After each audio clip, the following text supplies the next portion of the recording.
Okay, welcome everyone to Singularity Watch. Seems like we just started the show a very short time ago. Instead, we're already at the end of the first season. So that's pretty cool. My gosh, Ollie, remember, I still actually remember our first meeting at the Bridge Crew. It feels like yesterday, right? Yeah. So anyhow, that's why we've decided to jump into a special episode today to celebrate this. And so this time, let me introduce you, Ollie, because, for the entire season, you've been introducing me as the award-winning cybersecurity expert. Well, this time, it's my pleasure to say I'm Kavya Perlman, and here with me is Ollie, XR developer, physiotherapist, gaming lover, and my reference point for food awareness, especially pasta. He's pastafarian. So glad to have you here, Ollie. Thank you. And today we're not alone because this is a special episode also in the sense that it's a slightly different format. So today we're going to sit at a table, well, not really at a table, but we're going to sit next to Andreea Ion Cojocaru and Doug Thompson. So hi, you guys. Hi, Andrea. How Doug? How you doing? Excellent, and congratulations, a full season. Way to go. Yeah. Yeah, thank you for having me here today. I'm looking forward to a cool chat. And yeah, congrats for a whole season. That's amazing. So many of our friends already know Andrea because she's been our guest in episode 10, where we had a really cool chat. And I've come to think of you a bit like a sort of a thought machine, because on Twitter you're always, letting out interesting notions. She's the founder of the NUMENA, I hope that the pronunciation is right, creative studio, and she's an architect both for the physical and virtual world. And we know this brings with it lots of considerations and questions. So we might touch on those during the chat. Doug, it's a pleasure to have you here for the first time. Doug is a writer, a journalist, and has been exploring extended realities. By the way, for how long has that been? How long have you been doing that? Must be 14 years was when I wrote my first post about the metaverse. Yeah. So that's really kind of like the original. Doug's also been the producer of Metanomics, which is perhaps the world's first serious talk show hosted in a virtual environment. So that's just a quick intro for you guys. Okay. Yeah. So let's something. imagine. So something. I guess the first thing that came to everyone's mind when we said we're going to have some people here was the metaverse, right, Kavya? And kind of considerations. I guess I would like to kind of start off by asking everyone what your thoughts are on that, like what you would define it as. It's become like an easy term, right? Everybody's flinging it around now, and nobody really knows. Everybody has their own definition. Like these things happen. Yeah. And it's been evolving sort of too. I remember I did like a Twitter feed where I was like, hey, asking for a friend or asking for myself, what is a metaverse and is it here yet? So I feel like we should totally unpack that, especially we have Doug here and Andrea as amazing thought leaders. So Doug, maybe we should start with you. What are your thoughts with what is a metaverse and is it here yet? Well, I think I have about 20 posts lined up trying to answer this question. And it's interesting. I saw Matthew Ball launched I don't know if you know Matthew Ball, but he's written a lot about the metaverse, Epic Games, all that kind of stuff. And he has a 27,000 word essay coming about what is the metaverse. So it's not necessarily easy to answer in a headline, is it? No. I think, one of the things I'm exploring on my blog Out of Scope is to try to grapple with what the metaverse is and where it's going. And I'm using some analytic tools to sort of help with that, but I'll kind of cut through to say that I've been blogging about the metaverse for about 14 years. And I think one of the most interesting things for me is to start to challenge my assumptions about what the metaverse will look like. We often talk about Snow Crash, or we talk about Ready Player One as the model for what the metaverse will look like. You know, we're going to put on a set of VR goggles, and we're going to be transported to a world where we can interact with Marvel characters, and we can pop over to Fortnite, and we can jump over to Roblox, and our avatars come with us, our inventory comes with us, our wallets come with us. One of the things I'm interested in exploring, though, is whether those assumptions are going to be challenged because of some of the newer technologies that are emerging. And certainly the big one right now is NFTs and blockchain, the ability to buy, you know, real estate backed by the blockchain. But I started doing little thought experiments. One of the thought experiments, for example, is if you're driving a Tesla, are you driving through the metaverse?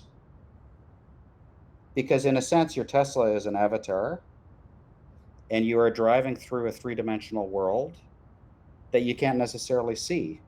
You know, your Tesla is kind of driving itself.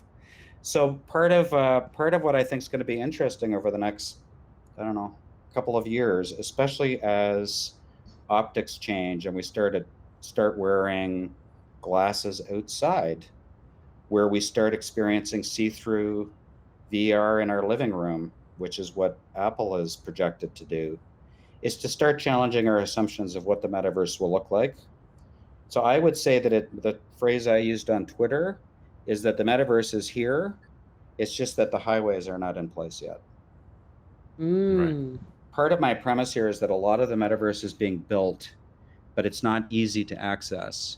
So we tend to think of this space that we're in as potentially an island in the metaverse, connected to other islands within the metaverse. So I should be able to, you know, kind of easily pop out over into a game, or I should be able to pop my wallet over into Fortnite, whatever.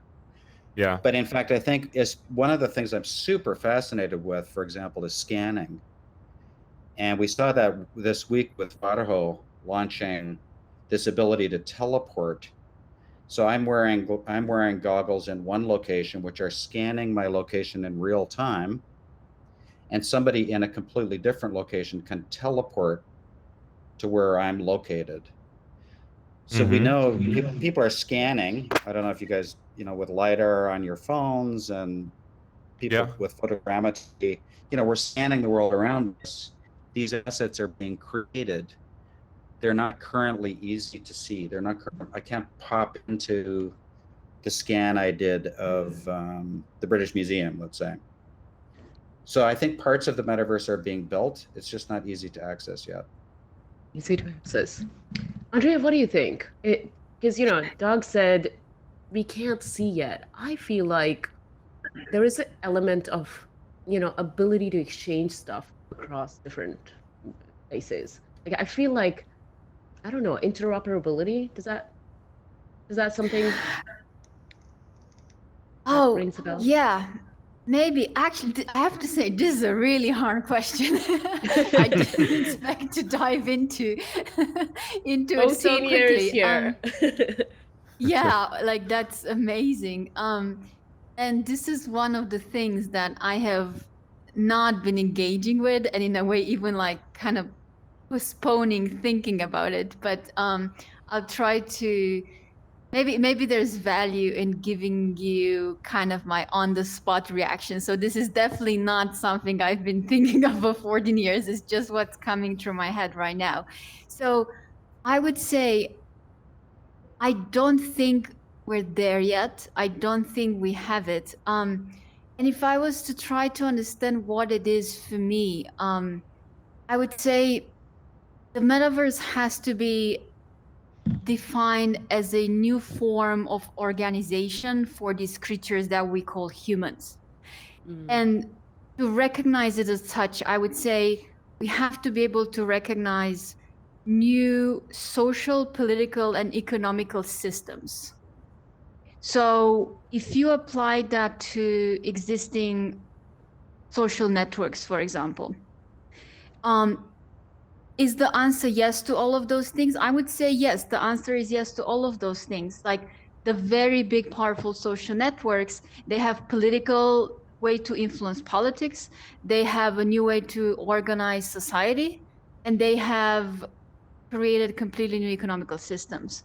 Now, what is different about the metaverse? So the metaverse for me we need to be able to prove that the metaverse also creates these three new types of systems. But then what is different about it? I would say I can think of three things right now off the top of my head that for me are important to distinguish the metaverse from these other things. The first one is we are interacting and being represented by virtual things, virtual goods, virtual bodies. So what does that mean? Like how are the dynamics going to change when everything we're dealing with is a virtual thing? The second one is it's spatial, right? So every interaction and everything that's going on is spatial. So that's also what makes it different than like Instagram. So again, what does the spatial component really mean?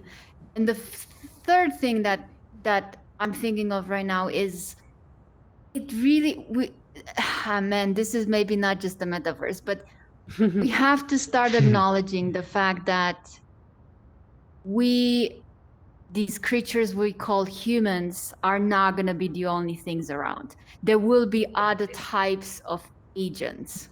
And these other types of agents, we're already seeing them in these more traditional screen-based platforms, but will they have a different kind of meaning or different kind of, will they push things in a different direction just because in the metaverse they are working in combination with the two other things, which is the spatiality of it all and the fact that everything is a virtual thing, good. So Right.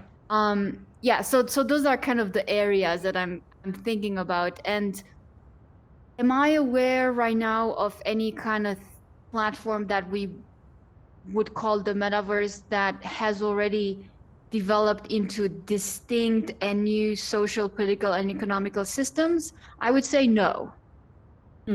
We're not there yet, or at least I'm not aware of anything. We're still on the trip of let's just copy existing systems. Totally. I'm so glad that you mentioned the word AI agent. And Ollie, as we were preparing, I was like, we definitely got to talk to Andreea about the AI agent and the emergence of it. Yeah, super fascinating topic there too. Could I actually just steal away from the metaverse and then jump into that one, Ollie? Yeah, why I was not? like, no, I totally, yeah. Especially because we have Andreea here. Andreea, you sent me a Twitter DM, and literally, like, it just kind of blew my mind as you were like, it's a sad reality to mention it, but are we going to need the rights to have same shared reality? And then what about these agents? So I wonder if you want to sort of unpack that thought here, you could even ask Doug, like, imagine not being able to see the same exact thing in the metaverse, even if you're looking at exactly the same base reality. Yeah, so that was, I think I was replying to some other conversation or Twitter or something, and then that thought just crossed my mind. Oh yeah, I know there was this conversation that people have, it was like kind of everyone was tweeting about ads, right? Yeah. Facebook introducing ads. And then I also tweeted something along those lines. And then it was just like lightning struck me. And then I just immediately sent you a message. And I was like, we might not be living in the same reality in these virtual worlds to a much, much higher extent than the path that we've already been on, right? And I think what's important for me to mention, and I think it's kind of not discussed enough, is this idea of creating political and social advantages by having different groups of people believe in different things, like quote unquote have a different reality, is not new. This has existed since the beginning of mankind. And whenever new technologies have been introduced in society, like the printing press, these mechanisms have immediately started to turn in high gear to use this new technology to continue to create divisions and use the divisions between groups of people towards political purposes.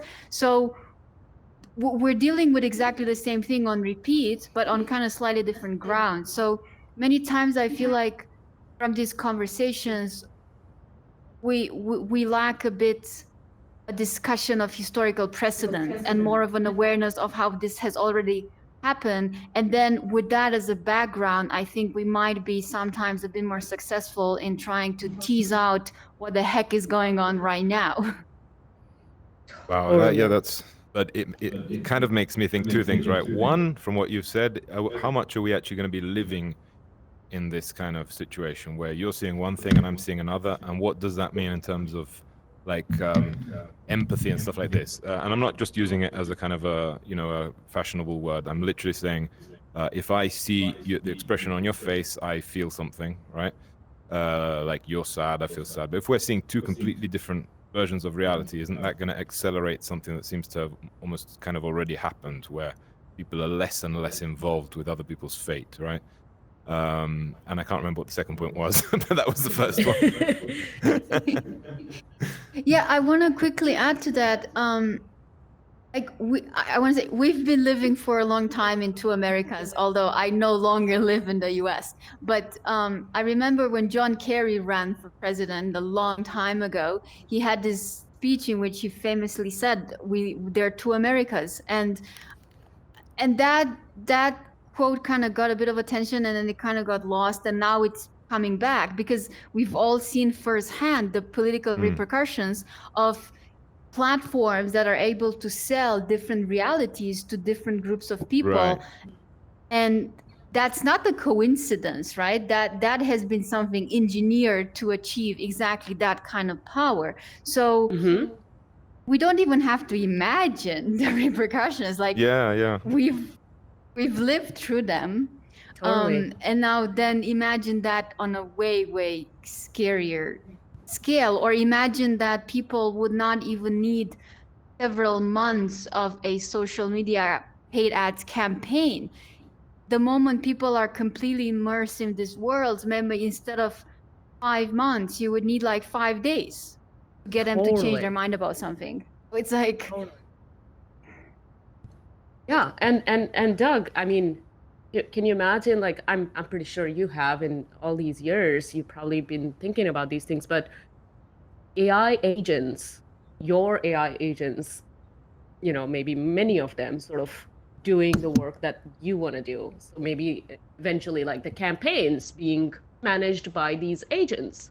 And we haven't even figured out what are the ethics of dealing with an AI agent when you find them. So, and first of all, how am I to even know that, Andreea, you are a real human and not an AI agent? Because you can pretty much within, I would say, less than a year or two, can almost assume that or build your, sort of NPC character-like agent that will help you do scheduling stuff, and maybe you can even send it here to attend a podcast on your behalf, right?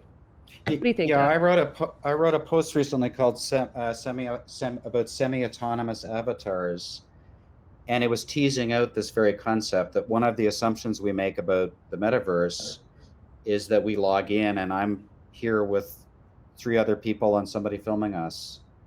But I don't actually have any way of validating that that's true. And even at a simpler level, I can be in a game environment like Grand Theft Auto, and I don't know if the people that I'm playing with are twitching or have a Twitch stream running in which there are thousands of other people watching me. So this idea that we will have shared realities, I think, is one of the first assumptions that we need to start to drop. And we need to understand both the ethical implications, but also potentially the opportunities. Because even though there are dangers with this, I think we have an opportunity with the metaverse to not make the same mistakes we made with the web. And I think some of those mistakes were monetized. The only way to truly monetize was through advertising. And I think that's why Facebook's introduction of advertising into VR sent sort of shockwaves. Because I was like, oh God, please let us not make the same mistakes where we become the product. Because the truth is, 5 years from now, I'll be able to put on a pair of augmented reality glasses and walk down the street, and in theory, I could replace your face with a character from Star Wars. Somebody else walking down the street could replace your gender, and you may not have any agency in that. So there's these huge ethical implications for what's coming next, and an opportunity for us sitting around this table to talk about, and I think you just made such a great point about how will we know the metaverse has arrived? It is when it is culture. The metaverse will eventually be culture, and we are the people right now who are helping to shape what that culture will become. But it's important to ask the really, really tough questions. And I'd love to circle over to architecture. One of my very first kind of mind-blowing experiences in virtual environments was understanding this concept of it was called reflective architecture. And it was this idea that buildings could change based on mood, based on how many people are in a space, that the space itself could expand, the space could change color. And that was, I don't know, that was like 14 years ago. And what you're talking about with AI now is that, in fact, this whole set that we're sitting in could be detecting our mood based on pupil dilation, based on our pulse, and it could change and really start to kind of potentially hack how we perceive reality. So there's some, I mean, it's incredible. And on the other hand, this ability to have agency could also return us to the roots of what I thought the internet was going to become, which was a decentralized, democratized place where my identity, my physical world presence, my gender, my sexual preference, all of these things, I could have more sense of agency in the metaverse than I necessarily do in the physical world, which could open up tremendous opportunities for empathy and understanding and community if we, the early explorers, make it so. So who's going to raise their hand and reckon, like, who's optimistic about this? Oh, I totally am. There's two streets, there's two paths, right? There's the dystopian world, and then there's the kind of, you know, what you're talking about, Doug. And I'm going to go with dystopian just because I'm a pessimist on these type of things, at least in the short term. Anyone else, or are you guys with Kavi on this? I am optimistic.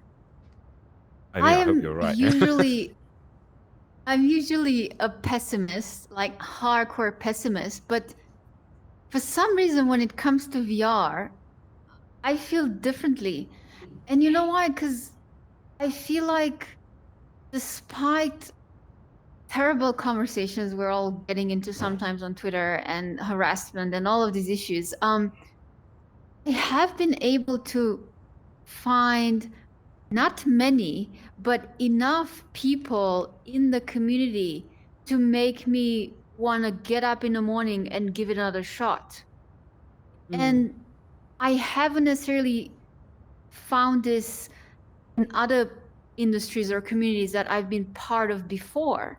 So I kind of feel like even if it's 0.1% of the community that sees things the way that I do, damn it, that's kind of enough. I don't know, because the 0.1 are people that are just so incredibly intelligent and full of energy, and it just, I don't know, it just kind of gives me hope in the morning. And this is so unusual for me, and to even hear myself say these words is kind of strange because I'm usually the pessimistic, like a little animal. But yeah, yeah.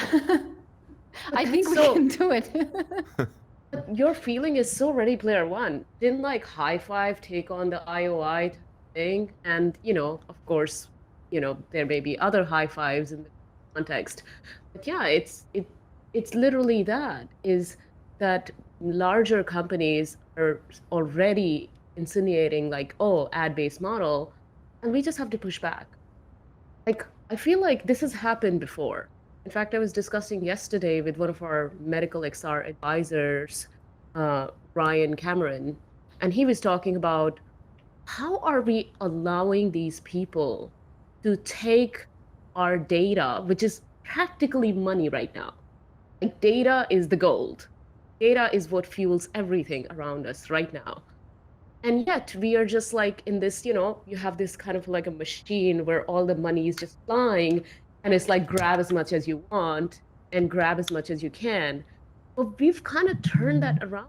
Like, remember when we were like afraid to even shop online, and then suddenly payment integrity became a thing, and all the banks and the insurance provider, everybody who handles our money protects it. Why can't we do that for data?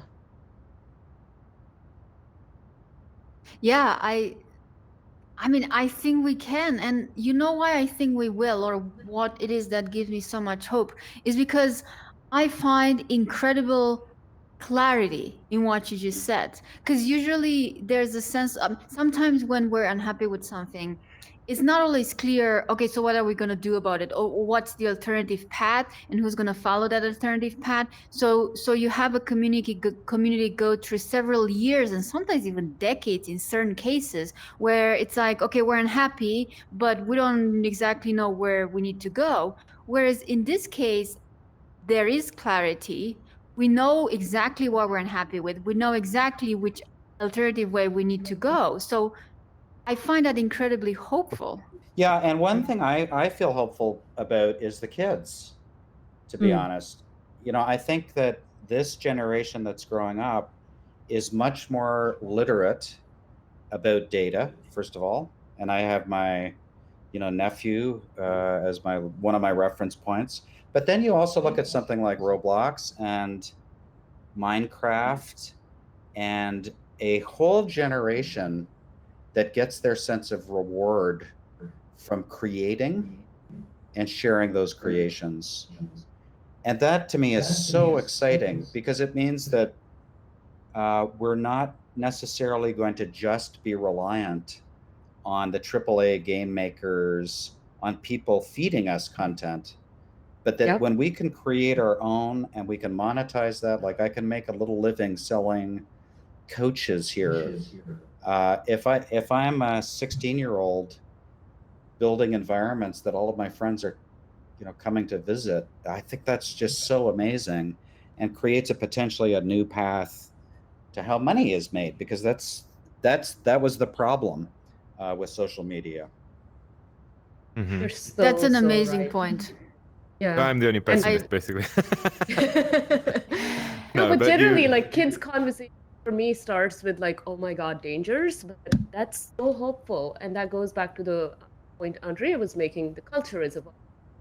And in our next generation's case, they are pretty much ready for this type of evolution, which is digital. And building. But let's hear the pessimist. Let's hear the pessimist. Yes. No, I mean, I really like the points you've made, and I would really like it if you're all right. Okay. The thing is that you're all kind of talking from a kind of, like, now there's not many of us here. When everybody gets here, you remember Facebook at the beginning, at least I was on it at the very beginning, and then all the riffraff came along.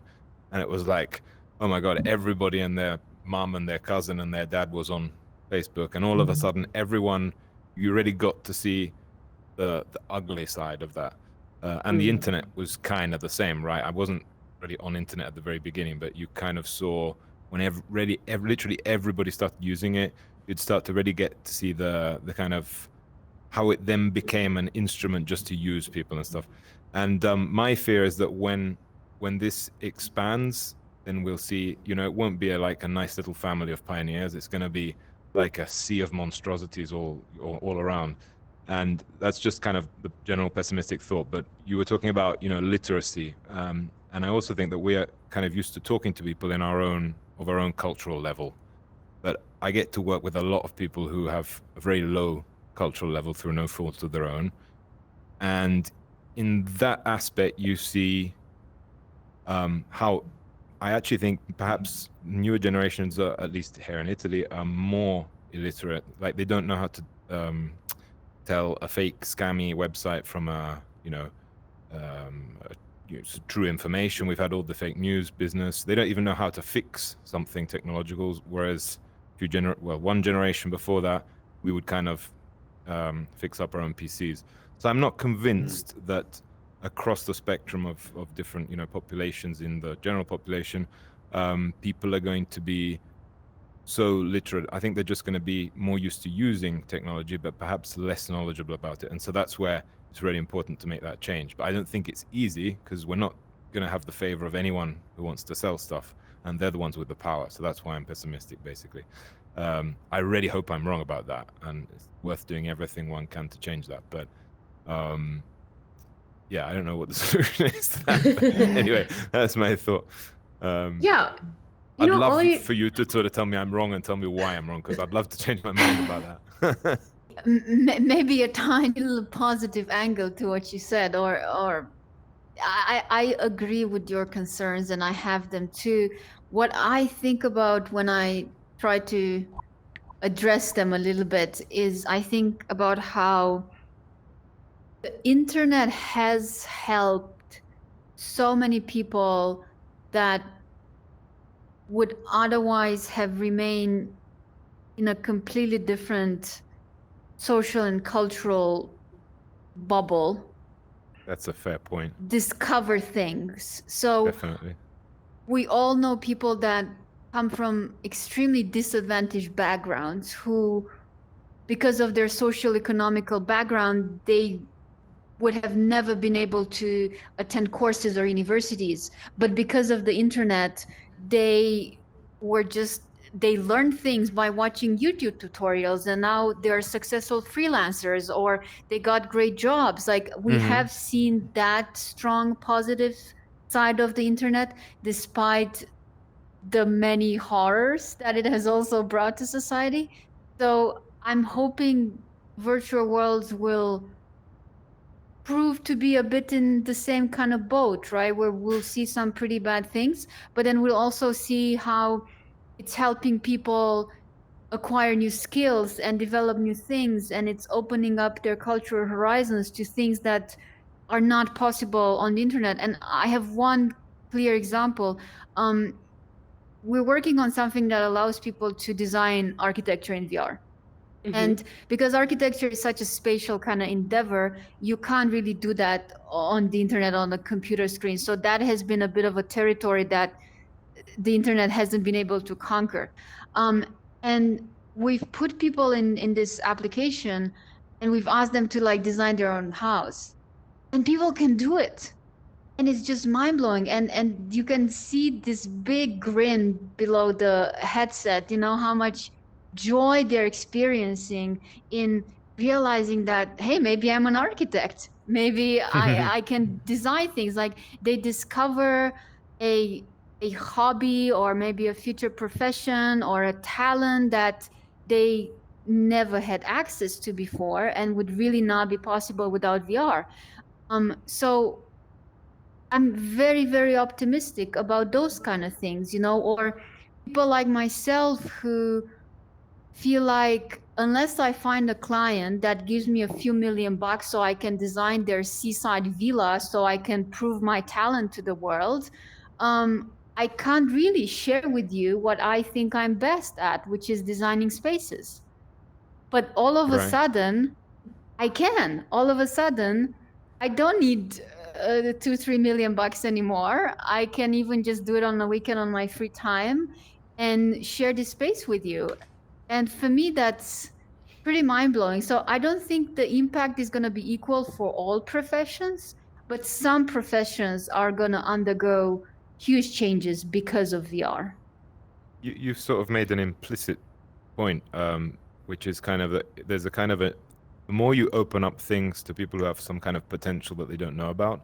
So, you know, everything we've seen, you know, in the last decades and, you know, going forward, the more you create a divide on a very sort of cultural and biological level between people who have some kind of potential and the kind of mindset to really try and do something new, and people who don't have that, which is something that can either be because they were never taught to kind of be creative or try to do new stuff, or because they biologically they're not that clever, or for some reason like that. And that's going to probably be the new thing that separates. It's not going to be so much a dynastic kind of thing where your father was such and such, and so you inherit that, but it's going to be more just are you kind of a selection of status based on your kind of potential, which is better than what we have now, but it's still going to be a problem. So there's going to have to be some. That's going to be the new chapter, I guess. And I found it very interesting that you said that. But it's true, though. It's going to create a lot of opportunities where there are none now. So that's good. So I'm a little bit more positive now. We did a project. Thanks, Andreea. we did a project with U.S. Bank to redesign their bank branches, and it was very similar. We actually brought them in, and these were people who knew nothing about design. It was like, I'm the head of in-branch services. They've never designed a branch before, but being able to actually move stuff around in a virtual environment was changed how they thought design should work, that the design was the province of the designer, but that design in fact could be collaborative. So it starts to have impacts on organizations as well. But I think the biggest thing that came out of that experience was it gave them new tools for telling stories about their customers. That was the biggest takeaway. It wasn't where do I put the teller? It was how do I talk about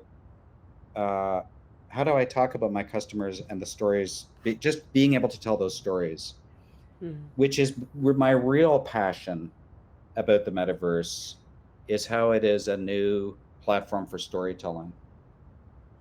And I think we're still at the very earliest days. I mean, we're starting to see this with some of the tools that Unreal is coming out with. You'll be able to produce The Mandalorian in your living room. You'll be able to produce it in these environments, and these environments will be hyper realistic. You'll be able to hire a quote unquote metahuman, which is another tool, part of the Unreal toolkit, where I can have virtual actors that look like the real thing. So I think what's going to be super interesting is if you think of Facebook was a platform for storytelling. The storytelling that we mostly tell is with photographs. That toolkit expanded with Snapchat so that I can now use filters, and I can turn myself into a rabbit, and I can put, I can do all kinds of cool things on Snapchat. Now imagine that the storytelling tools are brought into spatial environments. I'm so fascinated to see where our stories take us, because that becomes the underpinning of the culture that you were talking about. That becomes the underpinning of deciding how we govern ourselves and how we govern ourselves as a society that's living now in these three-dimensional environments. So I think we can't underplay how powerful these platforms are for storytelling and how huge an impact that's going to have on our interpretation of where all of this is headed. Amazing. Yeah, that's a good point. Kind of segues towards the end of the section. I was thinking maybe we should ask everyone what is the upcoming year, like, we've got 6 months left. What could be the defining moment of maybe the rest of the year or in next 5 years? Doug sort of reflected on that idea. But I wonder if we should close with that. And, absolutely. I hate the futurist version of it, but maybe a realist version. In terms of like, what could be the defining moment of VR? These hard questions. That's hard. Well, clearly the storytelling part, right? Doug already said. Let's see. I honestly think we'll still be in struggle mode for at least the next 5 years. Like, I don't know if I see any clear light at the end of the tunnel. We just have to survive these 5 years. And it's good to see, just chats like this and podcasts like this, and just like, little beams of hope that will get us through. Because I'm expecting even more hardship, to be honest. I think it will take way more than 5 years for us to really see something Really we reap can the be truly benefits. optimistic about. Yeah. Yeah, that would And I make also sense to want me. to add, I completely agree with the storytelling point. The one thing I want to add is that storytelling cuts both ways. As someone who grew up under communism and has mostly seen amazing storytelling used as propaganda, I'm surprised to see how much of a positive connotation storytelling has on social media, which on one hand is great. On the other hand, maybe we need to talk more about how it cuts both ways. So whatever strategy storytelling finds in VR, that so this empathy machine discussions, this whatever amazing environments we can do, they will always be equally powerful to make people happy and optimistic and empathic, and whatever is the 180-degree opposite of that. Yeah. To sow discord, to amplify division, all that propagandish stuff, right? Yeah. Well, I don't want to close it on a pessimistic note. On a but negative Ollie- note, absolutely. right. Yeah. I'm gonna remain hopeful. And Andrea said we may struggle in 5 years, like technologically, but I feel like, and I don't know, I think Doug is the best person to answer this, is don't you think, Doug, like previously our technology has only evolved sort of linearly, and we've entered a phase where it's kind of exponential. In fact, to the point that, like Elon Musk connecting the monkey playing Pong, I thought that was going to happen 10 years from now, or at the very minimum 5 more years. And we're already in the territory of like, oh, let's connect 2 brains now. So I'm thinking like this explosive growth might speed up these things, and then culture will evolve faster. And it's just something we don't we're not equipped to anticipate all these positivity and the velocity, how fast things are coming at us. I wonder, what's your experience? Yeah, I would totally agree with that. And I think we're all in agreement that there's promise and peril in all of these technologies. Absolutely. And the concept of fake news, this is going to look like child's play 3 years from now. I mean, it's incredible, the ability to simulate reality and the speed with which it's happening, the speed with which computer vision, for example, is able to interpret the world around it. You'll be able to create worlds. A computer will be able to create a world. And I just think that the pace of advances and the pace of the research is just, I can't keep up. It's absolutely amazing. And I think what's happening is that I guess we tend to think of it as how many users are here. But if you think of it in a different way, is how many billions of people have been exposed to spatial content. And it's massive. Just because they didn't put on VR goggles doesn't mean that we're not advancing the metaverse. Whether it's watching a basketball game and not realizing that a lot of what you're watching is augmented, that these games are being filmed in 3 dimensions. So in other words, our vocabulary, the grammar of storytelling spatially is increasing. Reality is starting to pop. Platforms like what Niantic is doing with its global platform for creating 3-dimensional content, that's huge. That's absolutely huge. Google Maps and Apple Maps are now 3-dimensional maps of our world. So the tools are going to start to shift across. So what I do with scanning the physical world, being able to pull that easily into a virtual environment opens up incredible opportunities. The tools that we've learned in virtual environments are going to start applying in augmented reality. So all of these things, I think, are happening so quickly that we're creating a grammar, we're creating a language, we're starting to understand as consumers, whether you're 16 or 60, you're just starting to understand that this stuff exists, and I think that's incredibly promising. Totally. This Absolutely. So many conversation, things. yeah, it's the epitome of why we started Singularity Watch, in fact. So it's so perfect that we're closing at this. The whole velocity, inability to keep up with things, but yet be able to zoom in and reflect. So Oli, over to you, because So yeah, I I'm guess so I happy. would. We need another sorry. season, guys. You're going to need to do another season so that we can keep up. I guess so.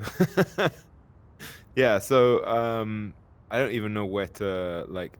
You know, I feel like that we should make some kind of final consideration. But you guys had brought up so many points that I would be completely lost in a you know, volcano of things to go and of different streams to take. Season 2. Exactly. We're gonna bring back season 2. So I'm gonna just end off by saying one little thing, and I'm wondering about this, and I'd love you guys to get back to me on this. If there'll come a day where something authentically human is so rare that it's extremely highly valued, like storytelling, for example, or, you know, creation of something. A moment where nobody really knows how to do that anymore because it basically doesn't sell. And I'm talking very far in the future, whether that will ever be really rare and really sought after because we're so used to everything just being done automatically for us, you know, our code, our art, our films, everything. So that's just a final consideration that's been bugging me a bit. But I wanted to thank you, Andrea and Doug, and all the other guests who joined us. I'm going to list them briefly. So that's Sofia, Tomas, Jesse Damiani and Jesse Shell, Dennis, Rachel, Rodrigo, Kurt, Joshua, Simone, Valentino, Robert, Richard, Ibrahim, and Nancy and Fabien. So I think that's everyone. No, but seriously, thank you, Doug, for making that demand, because we already have that in our roadmap. We are going to bring back Singularity Watch in season 2, where we, you know, continue to unpack, zoom in, zoom out, and really just explore these metaverses. And, you know, hopefully this time we're going to bring everyone along into an immersive environment. I'm not going to give that away yet. Keep an eye out for season 2 starting this fall in the new format. Awesome. So quick, what do you call it? PSA, is it? So you can find us on readyhacker1.com, on YouTube, Twitter, Facebook, and on all the main podcast platforms such as Spotify or Apple Podcast. And also huge thanks to Marco, editor-in-chief, Tim, who's over there, and David for making this show possible. Happy journeys to everyone, and see you again in season 2. Happy and safe journey.